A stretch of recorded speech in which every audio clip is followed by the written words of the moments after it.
Thank you very much. Please be seated.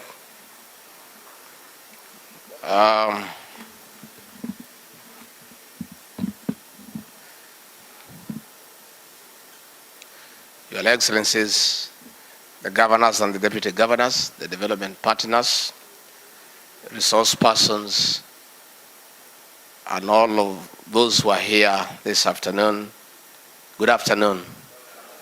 God is good, and all the time. Asante sana. We are still trying to acclimatize to this new situation because if it was a wish of human beings, we would not be here today. But we are here because of the will of God. Many times I sleep, I think this whole thing is a dream, only to wake up in the morning and find that it is indeed true. I'm the Deputy President of the Republic of Kenya. Tunasema Mungu aitwa Mungu. Ladies and gentlemen, it is my great pleasure to be part of this journey that is set to define our collective agenda for the next 5 years. The success brought about by the devolved system of governance is a testimony of how far we have come and how we continue to build strong institutions together as a country. Let me start by congratulating all of you for being elected as governors and deputy governors of your respective counties. Hongera sana. It is indeed a sign that wananchi have faith in the plans you have of improving their lives. As we begin the journey, we as the new administration look forward to partnering with you to uplift the living standards of the people of Kenya. And probably I also join the previous speakers in paying special tribute to our women governors who are elected. Pongezi sana. Even as you are being congratulated, I also want to take part in feeling nice on your success. Because among the 7 governors, I campaigned very hard for 4 of them against my fellow men. So as you bask in the glory, we also are part of that effort. Over the last 10 years, the politics of devolution explained the high intensity of hopes and expectations that have been pinned to it. There are great opportunities and enormous challenges awaiting you and the new administration, which will determine the fate of the country, politically and economically, for years to come. As the national government will continue to deepen our devolution support strategies while committing to respond to new issues evolving from time to time throughout the implementation process.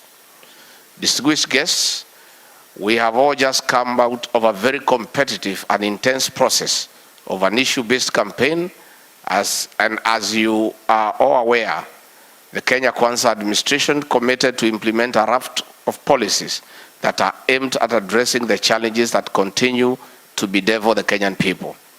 If fully implemented with your support, our agenda will have far-reaching implications on both the economic and social well-being of our country. The programs under the new administration are expected to accelerate and sustain inclusive growth, create opportunities for productive jobs, and thus reducing poverty and income inequality, therefore providing a better future for all Kenyans. Allow me to add my voice to this gathering by enumerating the following in addition to the Kenya Kwanza policy agenda. To begin with, this administration has every intention of building a healthy and productive nation by providing universal health care and scaling up preventive health measures, including improved nutrition and public health education.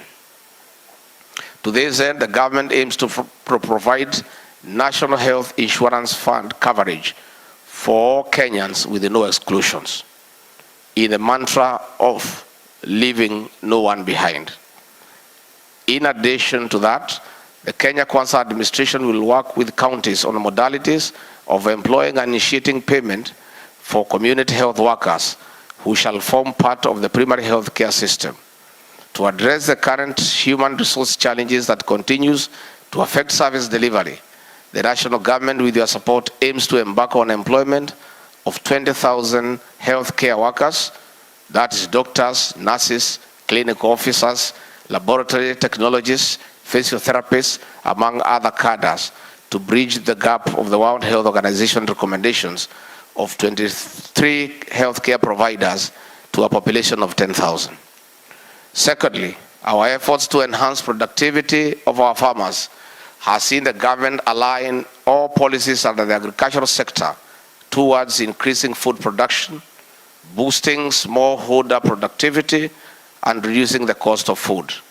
Overall, the strategies of our agricultural transformation and inclusive growth target to reduce the cost of food, reduce the number of food insecure Kenyans, reduce chronic malnutrition, increase agriculture contribution to GDP, and create 1,000 production SMEs and 600,000 direct and indirect jobs, and increase the average daily income of our farmers.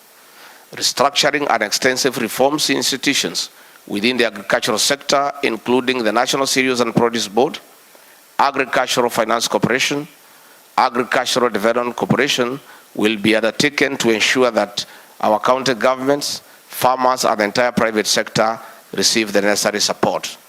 Thirdly, Article 43 of the Constitution speaks of accessible and adequate housing and reasonable standards of sanitation for every Kenyan. Next to agriculture, we see housing production as a sector that will create quality jobs for 100,000 or so young people that are graduating from TVETs every year directly in the construction sector and indirectly through the production of building products. The national government is working to increase supply of new housing to 250,000 persons per annum and percentage of affordable housing supply from 2% to 50%. This we shall achieve by restructuring affordable long-term housing finance schemes, including a national housing fund and cooperative social housing scheme that will guarantee offtake of houses from developers. And at this juncture, allow me to state that in order to achieve this target, the government will be looking to partner with county governments to facilitate availability of land and developing the needed infrastructure. I want to encourage county leadership to start dialogue with the private sector, who will play a critical role in realizing this ambitious commitment, which I have no doubt we will achieve together.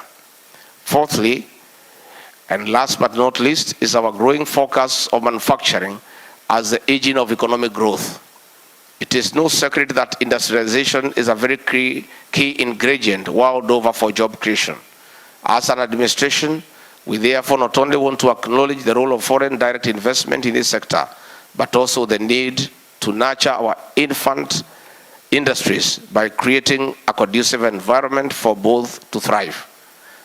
To this end, we have identified key sectors that present a comparative advantage for our country, including textile, agro-processing, oil, gas, iron and steel, as well as ICT, among other subsectors.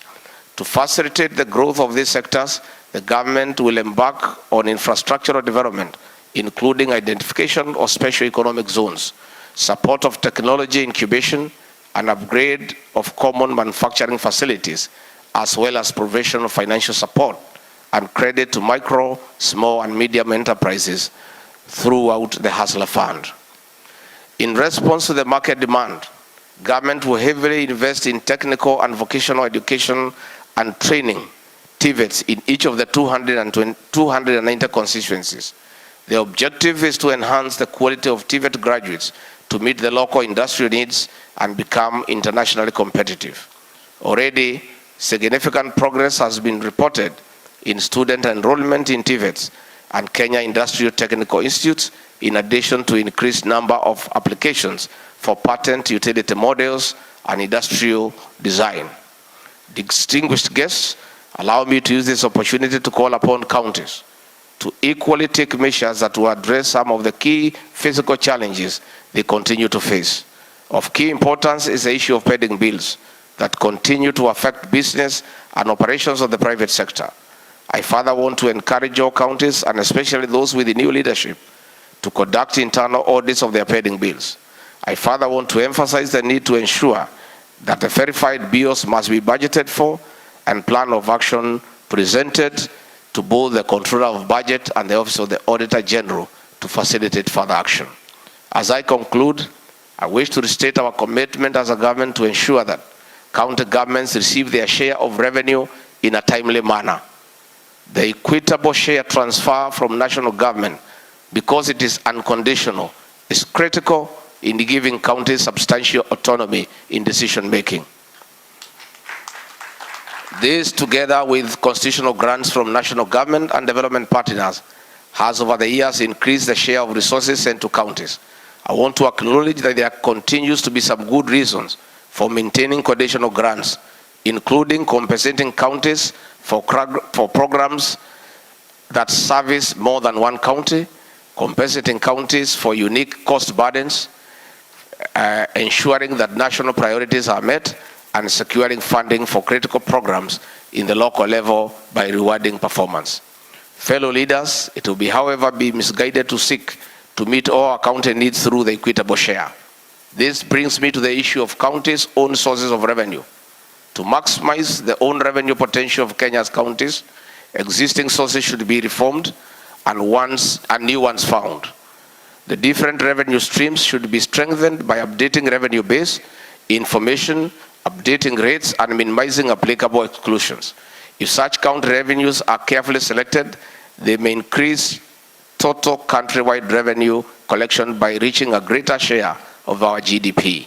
I therefore want to encourage you to work with the National Treasury in ensuring full implementation of the county-owned source revenue enhancement policy. Finally, we are all aware that devolution will succeed or fail through service delivery. This means that the sectoral implications of devolution are among the most important details to get right. Article 189, Sub-Article 2 of the Constitution mandates the two levels of government to cooperate in the performance of functions and further prescribes working through joint committees for that purpose. Subsequently, the Intergovernmental Relations Act in Section 13 provides for the formation of the sector working groups comprising of both levels of government and other stakeholders. I want to challenge the leadership of the various sectors, both at the ministries and the Council of Governors, to take more active measures to ensure that the sector working group operate in a robust and proactive manner as envisaged in the law. This will ensure that the issues arising from the formulation or implementation of certain policies are addressed immediately, therefore reducing incidences of intergovernmental disagreements. Where the forums fail to address challenges, the law anticipates the existing institutions such as IBEC and the National Coordination Summit will take up the matter. I encourage all to use these institutions. Ladies and gentlemen, I want to conclude by once again congratulating each and every one of you for continuing to play your part in the development of our nation. I wish you well as you embark on servicing the great people of Kenya and electing leaders of this council. I look forward to a continued vibrant engagement with all of you under the auspice of IBEC. With those very many remarks, I wish to declare this induction conference officially opened. God bless you and God bless Kenya. On a light note, first and foremost, I want to bring you greetings of goodwill from my boss, the President of the Republic of Kenya, Dr. William Ruto. He has sent me with a specific message to our governors and their deputies that he is serious about devolution. And he has told me that the remarks he made in his inaugural speech were true and genuine, and just like he has started with the judiciary, more things are coming to support devolution. I want to assure you that things are going to be different for you. IBEC will be a serious forum. You know it wasn't serious because there was lack of political goodwill. Relevant cabinet secretaries did not come to those meetings. All the things that were agreed on were not implemented. because the chair was William Ruto. That nonsensical politics have come to an end. All the IBEC forums, all the relevant cabinet secretaries will be present, and they will implement instantly what has been agreed upon.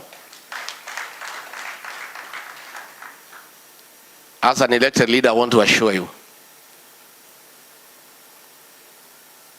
the kind of disrespect that was displayed to elected leaders in the last 5 years, including elected governors by national government officials, is a thing of the past. These national government officials, we have told them, and will drum it to their ears, that getting elected is not an easy thing. It's a very serious business. Being elected by 100,000 people who slept in different homes and came one morning without any meeting, without any consultation, and deciding you are the governor of your county is not a mean achievement. And I want to assure you, once the top leadership has addressed the issue of attitude towards elected governors, that respect will trickle down to the bottom. And you shall see. I'll tell these county commissioners, I'll tell the police commanders that an elected governor is the people's choice. And the people that you are coming to govern have made a decision as to who will govern them. And we'll tell these officials, if you cannot work with an elected governor, the choices are very narrow. A governor cannot go on transfer. He has just to stay there. So it's you to align yourself with elected leaders. And I must say, the kind of disrespect we have seen towards elected leaders, all the way from the deputy president to the governors, to the MPs, to the senators, to the women reps, by government functionaries, has come to an end. I will be shortly, once we form government and we have a minister for interior and a PS, I will be convening regional meetings with the regional commissioner, the county commissioners, and the governors, so that we align them properly on the new way of doing things in this country. The sovereignty of this country is expressed by the people through their elected representatives. And that is why we must align all our government officials to that reality, so that we are able to work properly. And therefore, that is something that will happen. The president has told me to inform you that the coordination summit will be convened regularly as per the law. We'll do it twice a year, and if need be, we can do it as many times. And he has given a commitment that the first summit will be convened before the end of the year. He has further asked me to inform you that that summit will not be a monologue. It will be a serious consultative forum between the president, his deputy, and elected governors, so that we can move Kenya forward. The era of summoning meetings and lecturing elected leaders like children must come to an end. We must allow elected leaders to speak because they speak for the people, and the people are supreme. So those forums, and I have no doubt in my mind, will unlock most of the issues that you have. The issue of delayed disbursements will be addressed. The issue of transferring the remaining functions, followed by resources, will be addressed shortly. We must give true meaning to devolution, because that is what the Constitution says. And indeed, when we have gone round, the people of Kenya are truly happy about devolution. Therefore, I want to invite all of you, please disregard the various political formations that we had. This coalition versus this one. That is water under the bridge. We are all now elected to serve the people of Kenya. Let us work together Let us work together, and my office is open. And I'll be very proactive in intervening in all situations where you need intervention from the national government officials to make sure that you are able to deliver your mandate to the people who elected you. My office will be available. I will be available personally. And for the few who know me, I'm an easy guy. I'm not complicated. I'm not complicated. I have no hang-ups about these positions.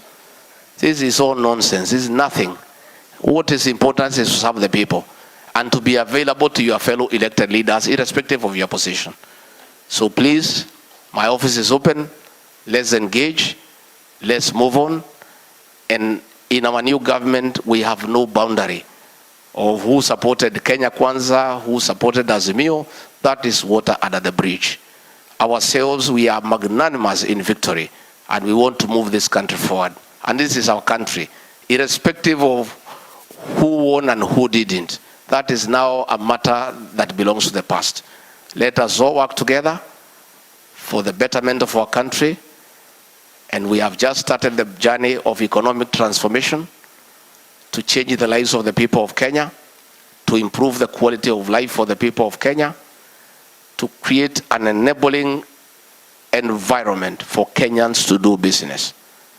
Our policy is less and less government in people's lives and more services to the people of Kenya. Finally, I want to assure you, we are aware of the harassment and intimidation governors have undergone through by state agencies. The level of extortion by detectives pretending to be fighting graft, whereas they were just extorting money from governors and officials, is a thing of the past. We have told DCI to go back to Kiambu Road and wait for crimes to be reported there. They have no business in government offices, hovering all over and creating a toxic environment for service delivery. We cannot have detectives in government offices because they poison the atmosphere and the environment for civil servants to deliver. So we are going to tell our security officers that they cannot send a junior police officer to go and harass and interrogate an elected governor. If there is an issue that needs to be addressed, as it should be, we are not saying we don't fight graft, but let us be decent people. Let us have respect for elected leaders. Let the head of that particular organization write a letter to the governor himself and not delegate to some junior officers to address a sitting governor, because that is not right. And those are the things that we are going to do to restore the dignity of our leaders, to enable them perform. Because when you embarrass an elected leader in front of his juniors and you go away, how do you expect him to perform the following day? That is what we must do. And I've told them, I was a civil servant for many years. Those days when things were working properly,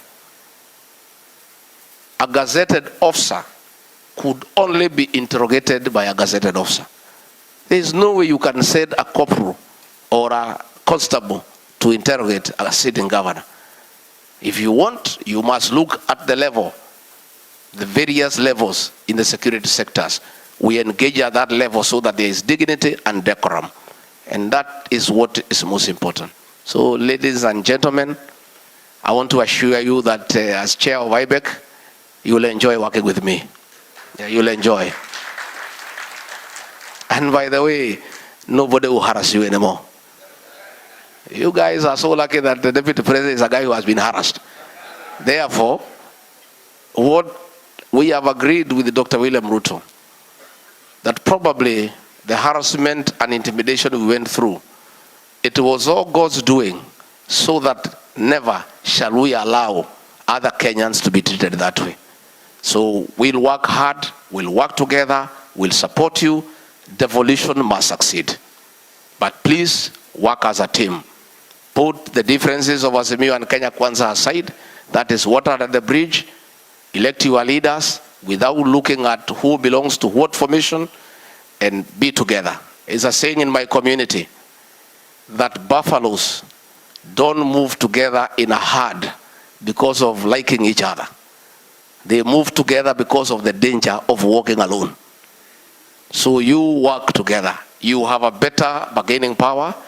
You have a better leverage when you work as a team. If you can elect your chair through consensus, so be it. If you can agree on the other positions, so be it. Be a strong team, and so that you are able to engage. And please, you don't have to look for anybody, let's say from the opposition, to push me or push William Ruto. Ourselves, we are already persuaded. We just need good leaders whom we can engage. We don't need to be pushed by anybody on matters devolution. We are already persuaded, and we are up to the game, and we are ready. So with those very many remarks, I wish you well. Enjoy your stay in Mombasa. I wish I had time to spend a few days here. I have not rested for a single day for 4.5 years. And now we are working, and we have to keep on moving. I wish you well. Have a very fruitful engagement. I look forward to the first IBEC meeting. I look forward to the summit. And together, we shall deliver to our people, because we serve the same people. Asanteni sana na Mungu awabariki.